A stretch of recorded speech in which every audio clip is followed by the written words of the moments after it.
Namaste children, this is Jyoti Devgan from the SST department, and now let me take you with the Delhi Sultans to the third part of the video. The Mongols under Genghis Khan or Chengiz Khan invaded Transoxiana in northeast Iran in 1219, and the Delhi Sultanate, they faced their onslaught soon after. The Mongols' attack on the Delhi Sultanate increased during the reign of Alauddin Khilji and in the early years of Muhammad bin Tughlaq's rule. This forced the two rulers to mobilize a large standing army, meaning to keep ready a large standing army, which posed a huge administrative challenge. मतलब they had to keep one huge army ready क्योंकि कभी भी attack हो सकता था Mongols का. Now what was the difference between Alauddin Khilji's time and Muhammad bin Tughlaq's time? Now Delhi was attacked twice during Alauddin Khilji's time.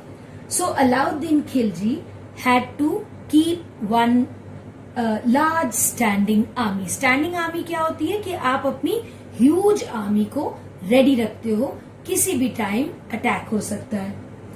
Now during Muhammad Tughlaq, the Mongols attacked, but they were defeated.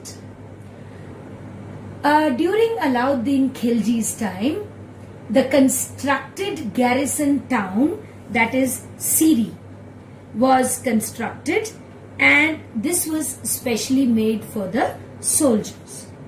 Now during Muhammad Tughlaq's time,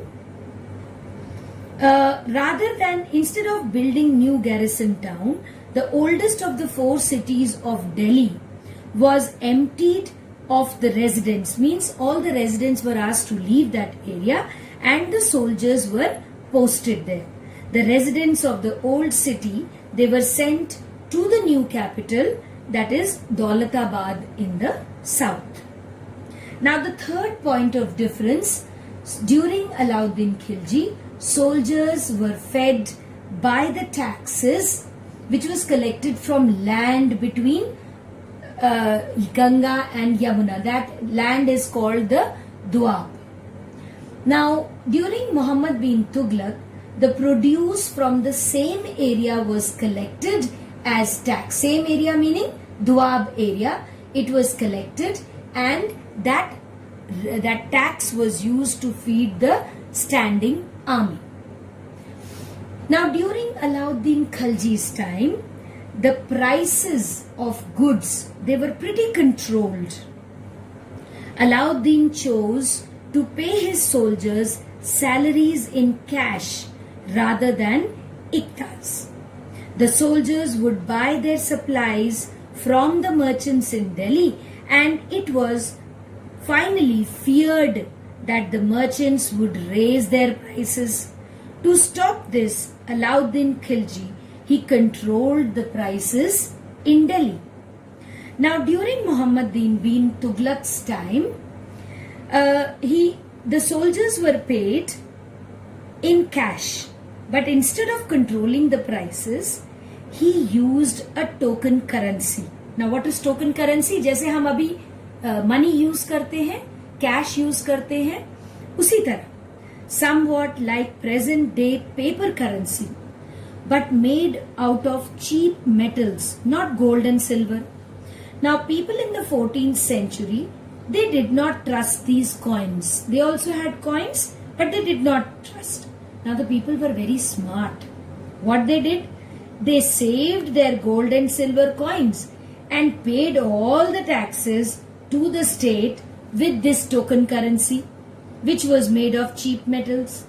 Now this cheap currency could also be counterfeited easily. It also could be taken away easily. Now during Alauddin Khilji, the administrative measures were really successful, And all the chroniclers means the people who have praised and written records during that time, they praised his reign for its cheap prices and efficient supply of goods in the market. He successfully withstood the threat of Mongol invasion, meaning he successfully could take and he was very much ready for the Mongol invasion.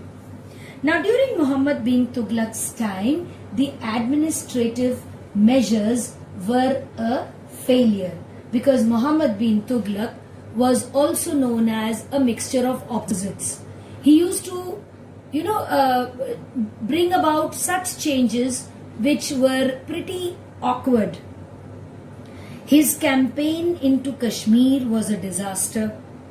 He then gave up his plan to invade Transoxania and disbanded his large army. Meanwhile, his administrative measures also created a lot of problems. The shifting of capital from Daulatabad to Daulatabad was also not liked by most of the people. The raising of taxes and famine. During that time, a famine took place. What is famine? Famine मतलब जब सूखा पड़ जाता है और अनाज की कमी हो जाती है. And finally, the token currency had to be recalled. It had to be stopped.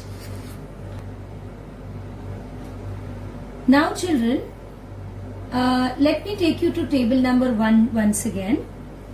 You will notice that after the Tughlaqs, the Sayyid and Lodi dynasty, they ruled from Delhi and Agra until 1526. By then, Jaunpur, Bengal, Malwa, Gujarat, Rajasthan and entire South India, they all had independent rulers who established the flourishing states and prosperous capitals. Now this was also the period which saw the upcoming groups like the Afghans and the Rajputs. Now some of the states established in this period were very small but powerful and extremely well administered, means they were controlled very nicely.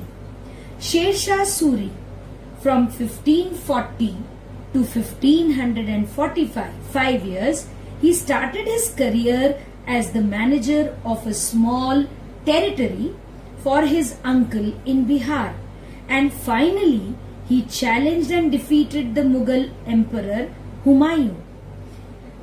Sher Shah Suri captured Delhi and established his own dynasty, although the Sur dynasty, which was named after him, ruled only for 15 years, that is from 1540 to 1555. They introduced an administration that borrowed elements from Alauddin Khalji and made them most efficient. Sher Shah's administration became the model followed by great emperor, that is Akbar the Great, when he consolidated the Mughal Empire.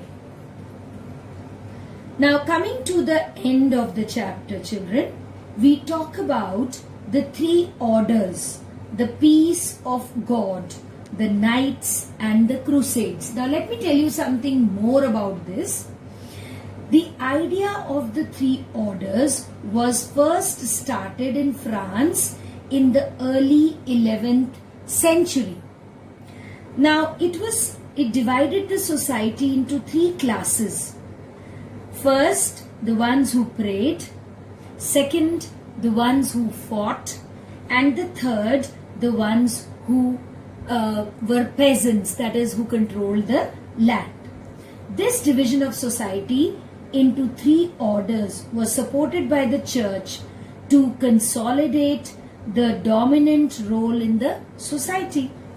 This helped the emergence of a new warrior group called the knights. Now, who were the knights? The people, the soldiers were called knights during that time in France. The church patronized this group and they used them to, make famous the peace of God, the idea of the peace of God. The attempt was to direct the warriors away from conflict among themselves and send them instead on a campaign against the Muslims who had captured the city of Jerusalem. This led to many campaigns which were called the religious wars or the crusades.